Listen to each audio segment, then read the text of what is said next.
Was good, people of the world. So I quite literally skipped to the middle of the video just so you don't have to see this white screen that Jimmy put at the beginning, just to save your eyes. I know, because I know I'm going to pause here for a second. It's been a couple of days since I posted on here. I just posted a vlog on my Clique channel. I went to the Knicks game courtside yesterday.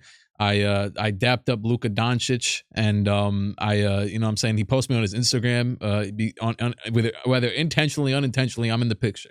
I also got a picture with JaVale McGee. I was watching the whole game courtside. When you're courtside, you really barely even realize the score. I just saw a lot of runs happen, and we ended up losing by like 20, but hey, it is what it is. I got to see Luka cook and Tim Hardaway Jr. And other to that, I just got done finishing recording my podcast, The Media Merchants. It's The Media Merchants with me, Dom 2K, and Kobe. And I just say that because I'm in basketball mode right now. We were, you know what I'm saying, some Trae Young crazy news just broke about him and Nate McMillan fighting and whatever. I'm in basketball mode, but right now, focus on this JxmyHighroller video. He said, the most delusional NBA fan in the world. Who the hell is the most delusional NBA fan in the world? It sure ain't me. The only way to stop being honest is basically Patrick Beverly Nutsail with the black Air Force. People think LeBron. I mean, yeah. Kevin Durant should be arrested for this. Okay. You wish you could what? Vince, T-Mac, Pierce, Iverson. Sometimes I get happy when a player, what is, I always love to see what the premise of his videos are. I like when a YouTuber creatively confuses me. I like doing it myself. The good old hot take. The necessary evil of the sports world. Through the good ones, the bad ones, and the downright atrocious ones. We once again find ourselves racking our brains, trying to figure out how some people come up with this nonsense. But today, I've done the brain racking for you and found some of the hottest NBA takes on the internet. So buckle up. This may be a bumpy ride. Today's sponsor is Rocket Money, formerly Truebill. That's fantastic. Have you ever checked your bank account and were shocked to see members using Rocket Money to save more and spend less? Last edition of NBA Hot Takes. So despite my head still reeling from our last batch, we've got some new scorchers to take a look at. You'd think I'd know better than to peer into the cold, soulless abyss of casual NBA fandom by now. But I'm sick. I can't help myself. And I've got nothing better to do. So here we are. Our first take is one that's been floating around lately, and as a LeBron stan, it's really got me revved up. And the take here is that LeBron James has no bag. LeBron James, the 6'9" ambidextrous jack of all trades with over 37,000 points, has no that back. side of the backboard miss is crazy, I've had the though. displeasure of coming across. It This might funny. just be the worst I've ever laid eyes on. You really ran In it back basketball, with the the word TikTok. bag can mean different things to different people. So does having a bag mean being able to get a bucket from anywhere on the court? Like this? Throws up the floater. Or this? Nice fake. Me personally, I think LeBron got the deepest bag in the league.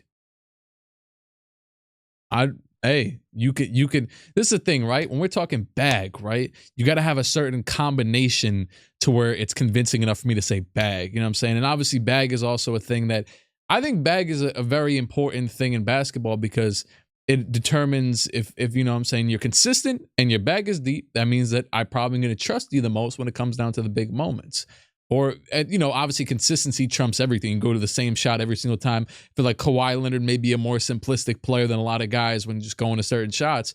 But, you know, just dribble, pull up, you know what I'm saying? But I trust him a lot more than a lot of guys in a lot of these scenarios throughout the years, except for when he blew a 3-1 lead.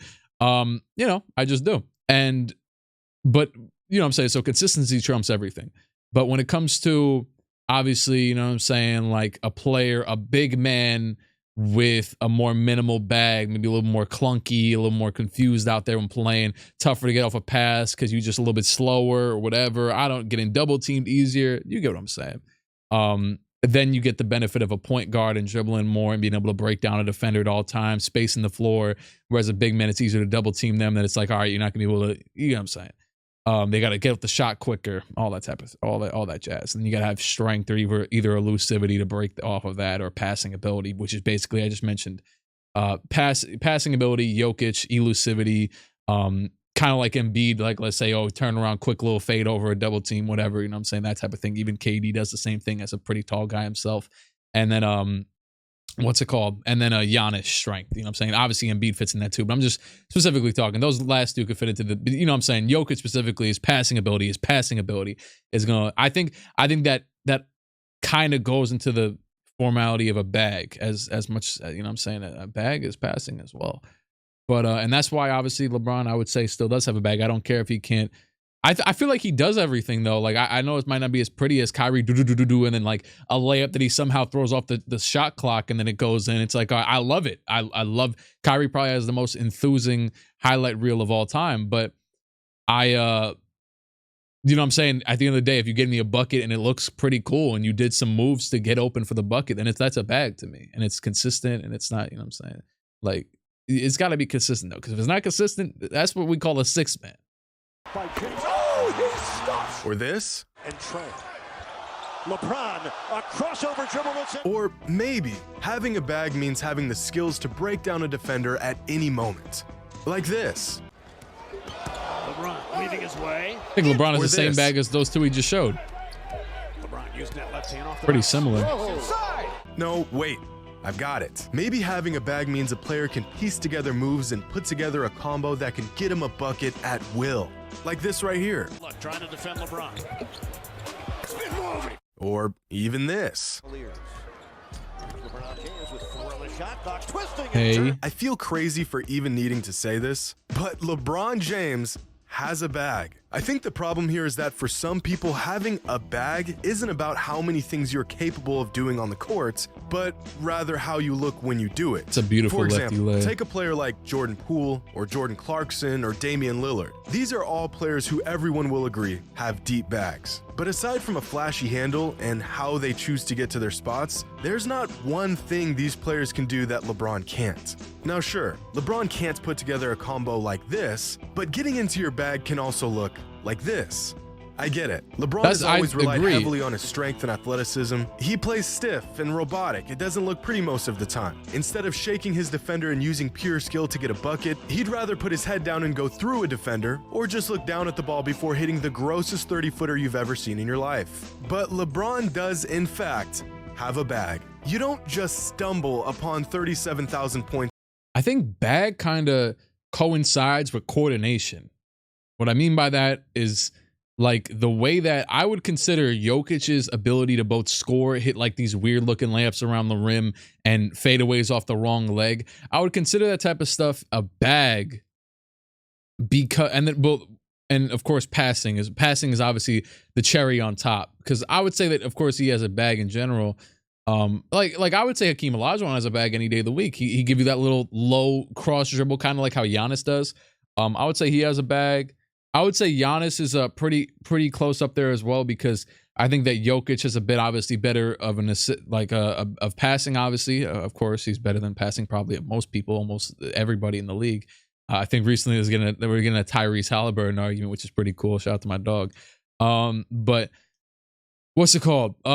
I think that Jokic, you argue he has a bag, and it's the combination. It's really just how unstoppable you are. Let's just be honest. It's how unstoppable you are, and I think that comes down to like the coordination of how fluid you are in generating your team buckets in a basketball game. And that's really it for me, honestly. And I know I might be taking a different approach, but that's just how I view basketball when I'm watching basketball. Like I'm easily as enamored by a guy throwing a crazy cross-court pass as I am, a cross, like a basic crossover into a step back three. You know what I'm saying? Like maybe not like a Kyrie crazy, like maybe not Curry's thing that he did against the Clippers when he goes boom, boom, boom, and then shoots the three fading away like 10 years ago when he did that.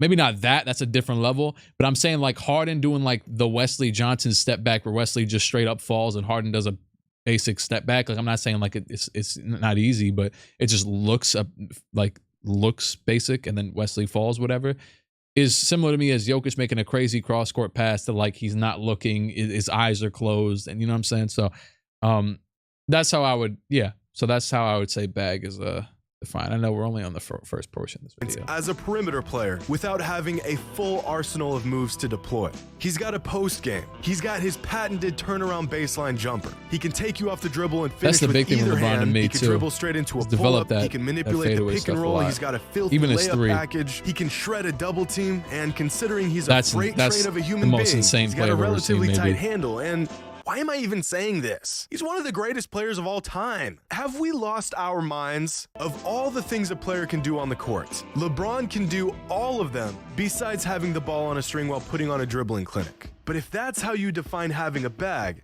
then so be it. Doesn't change the fact that this is a bad take. Now, this next take isn't from one fan, but from multiple fans. And the more you look into it, the worse it gets. This fan asked the question, if you had to 1v1 against a NBA player to save your family, who would it be? Give me Earl Boykins, but now. Are we talking about a current player in the league right now? K Felder's out of the league, right? I'm trying to think of a player. It might Trae Young. I don't know though. No, not a 1v1. Oh, because he's got to be bad at offense too. Not Pat Bev. He's too good at defense. I'm trying to think of like a mid-tier. Campazzo. I'll 1v1 Campazzo. He's pesky too though, but he's shorter than me. He's probably worse than me too. Now listen up, guys. You never know if this is gonna happen. So the first thing you want to do in this situation is visit your loved ones. Tell them how much they mean to you. And then say your goodbyes. Because, brother, they're all goners. There is no one in the entire NBA that 99.99% of us are going to beat one-on-one. This is a matter of fact. But despite this, hey, Jimmy's noble for saying that too. Y'all know the JxmyHighroller lore. I remember I was watching like 6 years ago when he told us D1. Jimmy used to average like 40, 10, and 10. And like, no, I'm dragging it. He didn't say the exact numbers. This man was like a star track player, track star, and averaged like 30, 40 points and was dunking on everybody, which is crazy. To this question would have you believing otherwise. Some people found some pretty clever loopholes to this conundrum, like this guy who picked Kawhi Leonard because he wouldn't show up due to load management. And this is true. This guy picked Kyrie Irving, but he has to get vaccinated to participate. This fan said Anthony Davis because he'd get injured 2 minutes into the game. But I hate to break it to you, Anthony Davis would still skunk all of us on a torn ACL. Now here's a fan with some sense. He says, no matter who I pick, there's absolutely no shot I'm winning. But if I had to choose a player where I have the best statistical chance of winning, I'm gonna have to go with LeBron. You know what? Stop. Let's see some real answers, like this fan, who says he could beat Draymond Green one-on-one. And to that, I say, no. You're not beating a 6'7" 240-pound future Hall of Famer. The man scored 32 points and hit 6 threes in Game 7 of the finals. Draymond is going to take your lunch and watch as you wave your family goodbye. This guy says, give me Grant Williams, and apparently he's gonna lock him down. No, you're not. Grant Williams is Hey, you know the video that Jimmy made a while ago on Scalabrine when he was talking about Scalabrine cooking everybody, and you know, in that little show that he had after his career? Grant Williams has the same Scalabrine bag, just better. 240 with a strap. He's scoring 15 straight on you in street clothes. Now, the most popular answer was pretty much any historically short player. Isaiah Thomas, Nate Robinson, Muggsy Bogues, JJ Barea. This dude said the wrong Isaiah Thomas. He's cooked. He's cooked. My boy is cooked. You could pick up Isaiah Thomas now from NBA TV, and you are getting cooked. Pritchard is a bold one. Campazzo, I'm telling you, Campazzo is the best. Prigioni, here's the thing though. Prigioni was already old when he got to the league, and he was still nice. Like Prigioni was like 36 or 37 when he got to he was the oldest rookie ever. I don't know if someone's broke that ever since, but he was the oldest rookie ever, and he was still nice and stood in the league for like 3 or 4 years. So you know, it's funny. Like I was like disappointed when Pablo started to phase out of the league, like he wasn't 37. Like I was like, oh snap, he was just here in his rookie season when I was like 13. I'm like, you idiot. He's 40. Spud Webb is yamming on you, young man. And again, no. Do y'all realize just how quick and athletic these guys were in their primes? They're going around you, over you. Screw it. they're going under you, and you're not stopping them. You're also not going to post them up. These guys are built like tree trunks. Yeah, I'm scared. That I would be scared of when we won IT, honestly. I'm not picking IT. And they'll strip you before you even know what happened. Another answer that was really see, popular my strong suit in basketball, not like it matters against NBA players' offense. I could block some shots. I'm tall, and I'm usually playing big man, but the defense is not my thing. And I'm what's it called? I'm not trying to guard Isaiah Thomas. I will guard Campazzo. That's who I will guard. But he's pretty quick too. But he might smoke a layup. I was watching the Warriors highlights from like 2 years ago. Draymond just off the backboard, just had a Curry through him the perfect little Tom Brady pass full court, and he just smokes the layup off the backboard. Like, like when you're watching like an amateur league, like a young third grade basketball boys team, and they chuck the basketball off the backboard and just misses the hoop, but like it was in the box, but it was too strong. That's exactly what he did. It was, what I'm talking about. It was the game that Wiggins dropped almost 40. We were watching the highlights of it. Ben Simmons, because he can't shoot. Dummy. Guys, hey, he might mess around and miss a little hook though. Is 6'10" but he is the best with a 40-inch vert. He doesn't need to shoot. He's going through your chest and packing it every single time. Kendrick Perkins, stop. He was 6'10", give me the highlight reel. Come on, Jimmy. And the last time we saw him play normal people was in high school, where he averaged 27, 16, and 8 a game. It's not happening. 8 blocks. No, not a shot. Nope. Stop only it. Snow, No. I mean. There's really only one correct answer to this question, and it's this one. Now, this next take comes from a fan who says we need to stop comparing Luka Doncic to guys like Larry Bird and LeBron James, and that he's far more similar to James Harden. Now, this is a really good take. I'm about to say the same exact thing. Yeah, I don't think, I actually don't know anybody that does compare him to Larry Bird. Do you? Maybe I just don't keep myself around those type of circles. Usually, like Luka getting compared to Bird is something that you would see if you go to like a local basketball court. Like, hey, he the next white he Larry Bird for real. Like, all right, dog, I'm gonna let you slide for now because I don't feel like talking to you. But aside from that, I wouldn't say. I'm going to say that, yes, he is closer to Harden than LeBron, but I'm not going to say LeBron. I'm just saying play style wise, Bird just doesn't make sense. We're errors away. Obviously, LeBron's play style could be and then this is the thing too, is that, yeah, his athleticism not being there. You know what he does? Obviously, I just watched the Bastard courtside like 2 days ago. He does the Chris Paul shield dribble move, but then there's no recovering from it. And then like Dwight Powell will box out the big man as well. So I was watching Mitchell Robinson get boxed out by Dwight Powell as if Luka was going to shoot a floater. But then Luka also shields off his man with the Chris Paul crab dribble and just goes in for the easy lefty layup. Literally not a soul in the paint. So that's that's how he makes up for not dunking over people often, at least, is that he just gets every open, or he does that stupid, he brings the right foot, he's dribbling up, you know what I'm saying? Right foot, like he doesn't do the Harden step back, it's just right foot and then kind of creep back. Like it's literally just a lean in and then take the right foot back and shoot, and somehow that's a step back. And I mean, it's literally a one step back, and yeah, that's it. As much as people were hesitant, it's not like a Dame hop step back. It's just a 1 foot step back, and it's not even creating space. He just shoots up here. The more time that passes, their unorthodox ball handling that looks herky jerky but catches defenders off guard every single time. The way they can dissect the defense from the inside out with their elite playmaking. Harden was just more consistent in what Luka like genuinely couldn't do aside from what he can do. Harden had a little bit of a deeper ball handling bag on him to specify.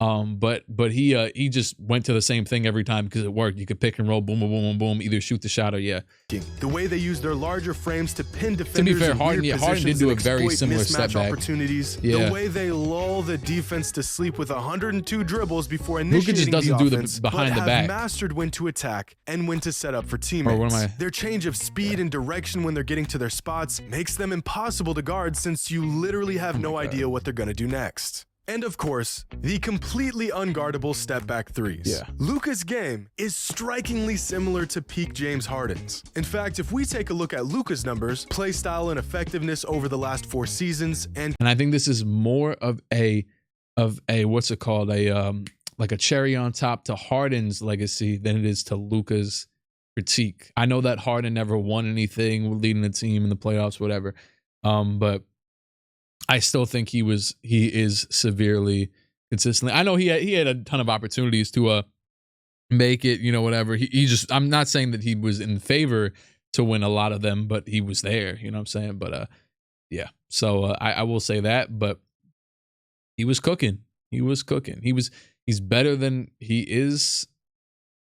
Better than a lot of these people. He's better than a lot of players. He is better than a lot Compare them of to players. James Harden from 2016 to 2019, you'll see that across the board, Luka has virtually become James Harden 2.0. From their usage, to their volume scoring, to how often they pass the ball and where they pass it, even down to the effectiveness It's of crazy the though. play That's style. Harden's The only difference between nearly peak 10 Harden and years in. current Luka is where they choose to operate. Harden scored most of his points either right at the rim, from the three-point line, or the free throw line, whereas Luka has a higher tendency to get right into the middle of the defense and operate from the mid-range. So if Luka is just the latest iteration of peak Harden, then why are we so infatuated with him and his playstyle just a few seasons after crucifying Harden for an extremely similar playstyle?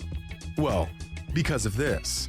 In the playoffs, Luka's numbers go through the roof. But Harden's numbers and effectiveness take a dip in the playoffs. The fact that Harden relied so heavily on free throws and To be fair, Luka is only a few years into his career. You might, you know what I'm saying? But at the same time, Harden was many years into his career, had finals experience as a role player, and then never really had a crazy playoff run. Wasn't dropping the 60 points like how he did in the regular season in the playoffs. I don't think he ever, he ain't dropped no 60. Donovan Mitchell did it though, nearly. In the playoffs. Obviously 60 is a lot. I'm not saying he should be dropping 60, but you know what I'm saying. Yeah, one of the most wild ones. I don't know if it was a playoff game, but he was playing the Warriors, and it was the one where he got the bloodshot eye. That game, that was some of the craziest refereeing I've ever seen in a game. I think it might have been a Christmas Day game. I don't know. Am I tweaking? But yeah, that mid-range area does separate them though. I think it just makes Luka his own player though. He's basically Harden, but working on all facets, and then kind of he slows down the game even more than Harden for sure, and has more strength and a better, I guess, mid-range. three-pointers to generate his points meant teams had an easier time slowing him down over the course of a 7-game series. If you can manage to mitigate his long ball and prevent falling for his foul baiting, you can drastically alter his impact on a game-to-game basis. But because Luka operates on all 3 levels, the post, mid-range, and outside, his game is a lot harder to predict and reduce. No, it's Luka very also true. embraces the challenge of the postseason. I'll tell you what, that man does not shy away from a big moment. Despite Luka's insane usage, the fact that he gets even better in the playoffs is the main distinguishing factor that grants him love and admiration from the same fans that would scoff at James Harden's antics the moments he would fall apart in a playoff series. So if we're It's going still to early, but compare he is Luka way to ahead of the someone, curve, yes. I agree with this take. Peak James Harden is the closest thing that we see in Luka today. This is a really good take. Now our last take is gonna sound like a scorcher at first, but just stick with me here. This fan says that Michael Jordan is the only guard in NBA history he's taking over Steph. No, it's not. I mean, you obviously the only other one that's in there is Magic Johnson and Kobe. Right? Am I tripping? Unless you're counting, LeBron James. The only other ones that are in there is Magic Johnson and Kobe. If you want to put Steph Curry. And it's not like, oh yeah, like me personally, I don't know what the ranking is, but I think I would still have the other 2 above Steph.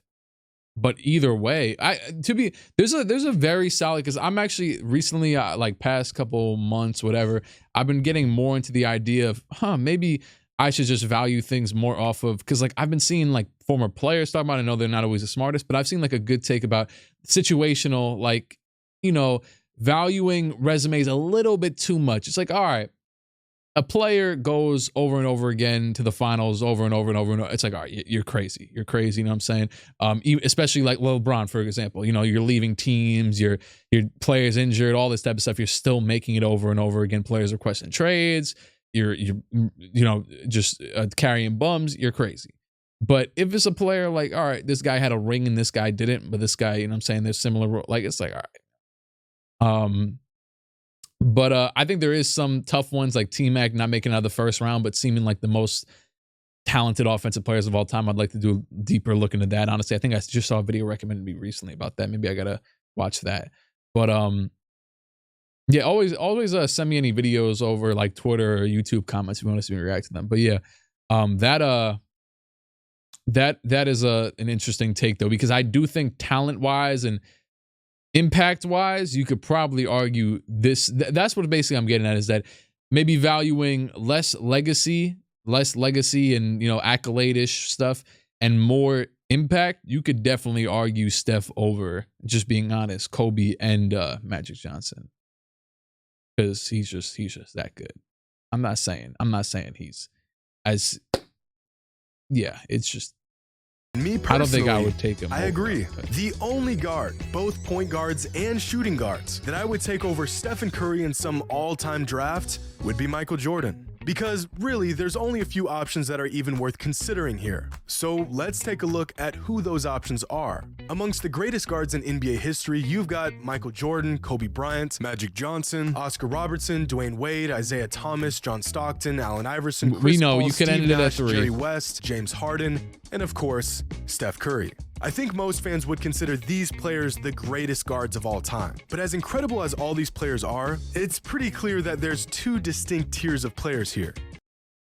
You've got MJ, Kobe, Magic, and Steph, and then everyone else. So right off the bat, we can narrow it down. Can I break it into another tier? Let's see. No, I think, yeah, I think they all are the same tier. I think Oscar, they're all pretty similar. I probably Down to these 3 options. They're all close We enough already for me to not do it established right that now. MJ's getting picked first in any scenario. I mean, you could ask me who I'd pick to run center on my all-time team, and I'm still picking Mike, which narrows our options down to Kobe and Magic. Now, I have Kobe ahead of Steph all time, and I think he was a better all-around player. But in terms of just picking a player, I can get one guy. I need a player whose game can gel within any system, under any circumstance. As great as Kobe was, I think his game was more polarizing than Steph's is. His cutthroat mindset and larger-than-life ego made him a legend, but it also put his team into some tough spots on many occasions. Steph has never developed some of these bad tendencies, and it's made him one of the greatest teammates in NBA history. So that leaves us with Magic. Now, I get that it's trendy to clown on Magic's skill set through the I think his reasoning for it is bad, though. I don't know. I think, and I'm not even saying this because I've had crazy bias towards both of those 2 throughout my life. Steph was one of the first players ever that I idolized, and then Kobe as well. But I just think that reasoning, I don't know. Hey, it's your team, I guess. But I feel like the better argument would be like, oh, modern era Curry shoots threes, better ball handler, better distributor, you know, whatever, leading a court, leading on the court, what, you know what I'm saying? So I don't, better floor general is what I meant to say there. I was trying to think of the word, but yeah, I don't know about the polarizing, I guess. I mean, it's a solid. I have Kobe ahead of Steph all time, and I think he was a better. And also, yeah, he did mention that, yeah, that caught me off guard, was that he said he does have him over him all the time, but he would still pick Steph. So that definitely creates a distinct, because I was thinking recently, like, I'm going to start valuing my all-time list more off of who I think is better than accolades. And I think that that's interesting as well, that he said, no, accolades, you know what I'm saying, matter, but Kobe, I just think that we usually value players as, we look at the all-time list that we do for people, and then we're like, oh yeah, this guy's above this guy because he's better. But then we never talk about the best list in terms of talent. We never do. So that's really better all-around player. But in terms even just of a slight picking a player, added pinch of talent value. I need a player whose game can gel within any system, under any circumstance. As great as Kobe was, I think his game was more polarizing than Steph's is. His cutthroat mindset and larger-than-life ego made him a legend, but it also put his team into some tough spots on many occasions. Steph has never developed some of these bad tendencies, and it's made him one of the greatest teammates in NBA history. So that leaves us with Magic. Now, I get that it's trendy to clown on Magic's skill set through the lens of 2022 and pick apart some of his deficiencies. It's really easy to say that a man didn't have a jump shot now that we've seen basketball evolve for the last 30 years. But Magic was, and still is, the point god. There's a reason why the man won 5 championships in 13 seasons. And just like Kobe, I have Magic above Steph all time, and I still think he's the greatest point guard to ever touch a basketball. But he is so I'm ahead of his sorry, time too. I'm still picking Steph. What Steph lacks in size and defense compared to Magic, he makes up tenfold in shooting and spacing and versatility on offense. He makes everyone's job so much easier by just being on the court, and his shooting and shot creation is so absurd that he's virtually a walking cheat code. If a great guard is the match who lights an offensive fire, then Steph Curry is a blowtorch and a gallon of gasoline ready to scorch anything in its path. So yes, Michael Jordan is the only guard in NBA history I would take over Steph Curry. And unfortunately, that's all the racking my brain can handle in one sitting. But before I let this go, if you had to 1v1 a NBA player to save your family, who would it be? Leave a comment below with your answer, and as usual, the hotter the take, the better. Or worse. Hope you all enjoyed, and as always, until next time. Fantastic shot by LeBron. I was watching that shot live when it happened. Remember that over Guagua Ananobi. Shout out to no, never mind. I'm gonna save that for later. Man, yeah, I think that Steph one threw me for a loop because I think that the best way to go about it is that Steph praise in that manner is Steph praise because we're in such a what's the word again? Like going against the grain type of mentality nowadays in the internet era. And that kind of feels like what he's going. I'm not saying he's going with because he doesn't need to. He could have said the exact opposite in this video and done just fine. And his reputation will always be fine because he's putting mad years into this and whatever. But I do think that Steph praise is Steph praise and not disrespect to the other players. And obviously he's implying that as well. He didn't say anything otherwise. But I just think that lowering Kobe in terms of like mental note talent rankings, lowering Magic in terms of mental note talent rankings, obviously the reason why you'd pick Curry over Kobe and Magic, specifically Kobe because he mentioned him first, and I think floor general, shooting, obviously a little bit quicker, off ball, whatever, and then what was the last one I was thinking of? Floor general, shooting, and then that was really it. And then was playmaking ability kind of in that? I don't know. But yeah, I guess efficiency to an extent as well.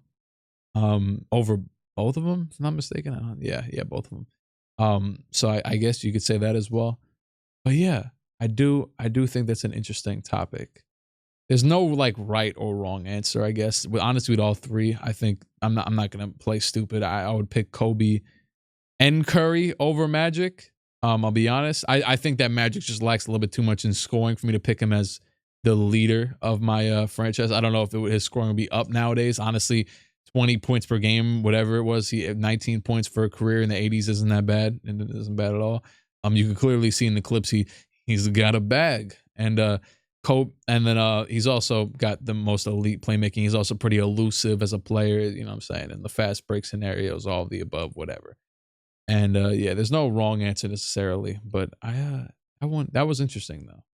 Yeah, let me know what he just said. Who would you be in the 1v1, and also how would you rank it in terms of who you would take to lead your franchise? First overall pick. I don't know what the type of draft is because he didn't specify that either. I was at first too, I'm thinking like maybe it's an all-time, like we're talking all-time draft, all-time players. And then I'm like, because I'm just in 2K mode, I'm like, wouldn't I want to pick the best defensive player, Kobe Bryant? You know what I'm saying? Wouldn't I want to pick him because he could do nearly just as good, if not better, arguably on offense, but also the defense. You know what I'm saying? So that was a tough thing for me as well. I know I haven't even mentioned that, but I'm just saying, as when you're picking your best player, I know you want to value defense, but you could also hide Curry. You can hide Curry. Maybe not an all-time league, though. If we're talking normal league, then yeah, you can hide Curry. Assuming it's a normal NBA, let me know who you would pick 1, 2, 3, Curry, Steph, Kobe. I don't think it's a bad argument at all. It did throw me for a loop, though. Shout out to OG Ananobi, just because he made me reminded that he had appendicitis that one year when he when he missed that whole finals run. I don't know why. I just thought of that. Shout out to Jose Alvarado. He could shoot. And I'll catch you in the next one.